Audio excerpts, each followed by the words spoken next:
Welcome to ExpressPass.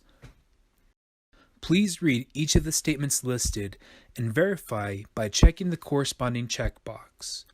As a reminder, our 15 and 16 donors must provide a parental consent and proof of age at time of donation. When reviewing educational materials, you must click and open each link in order to verify that you have had the opportunity to read and review each brochure, donor educational brochure, and medication deferral list. Once you verify that you have read and understood the pre-donation educational materials, continue to enter your personal information.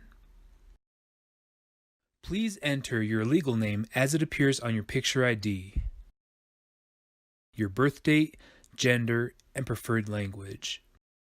Please note, if the name on your ExpressPass does not match the name on your picture ID, you will be required to retake the pre-donation questionnaire at time of donation.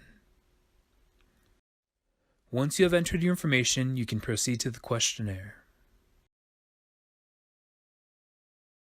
Carefully read and answer each of the questions by clicking yes, no, or unsure. If you are unsure about anything, one of our friendly staff members will assist you at time of donation. Once you have completed answering your questions, you can review your answers or click to finish. Please print, email, or save your ExpressPass and bring it with you at time of donation. If you are unable to retrieve your ExpressPass, you will be required to retake the questionnaire at time of donation. We thank you for your commitment to give hope, give life, and give blood.